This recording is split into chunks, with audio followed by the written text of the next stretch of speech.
that I was in my dressing room. I was trying to speak, but I couldn't speak. It was Barbara's face above me that told me how ill I was.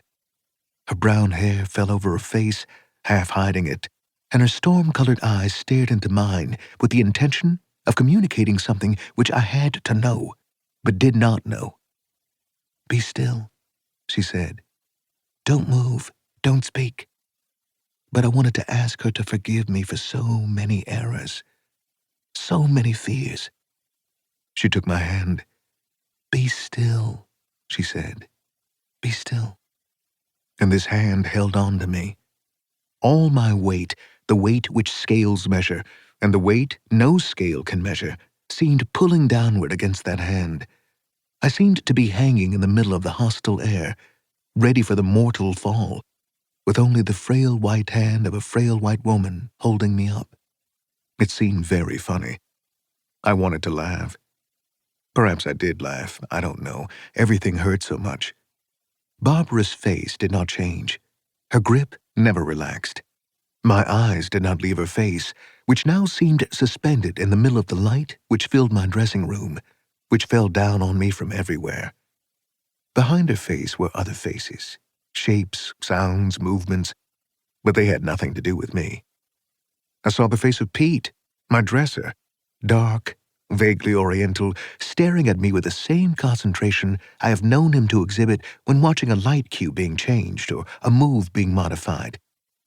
It was a look which asked, if they go about solving the problem this way, how many more problems will they have created?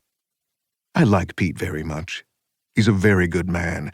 We've worked together for years, and I wanted to tell him not to worry. But still, his face seemed very funny. Oddly enough. Or maybe it isn't odd at all, I don't know. I wasn't frightened. Or perhaps I simply didn't know that I was frightened. I thought, my God, this is no way to play a death scene. The audience would never be able to see me.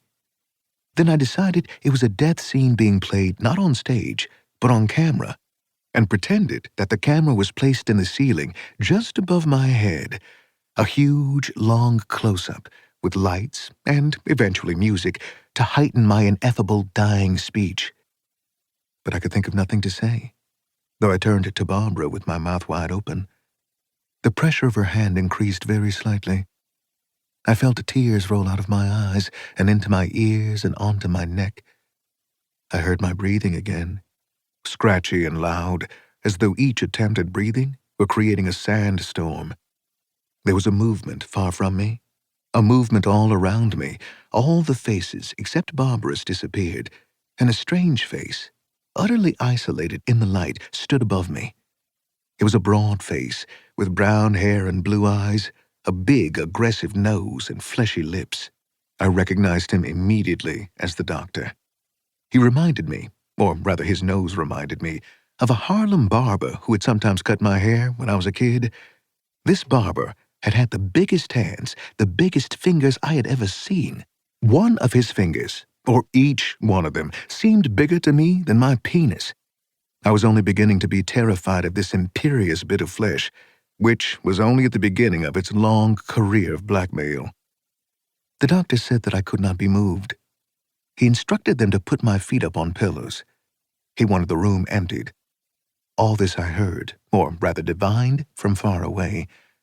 Everyone left but Barbara. She stood just behind the doctor.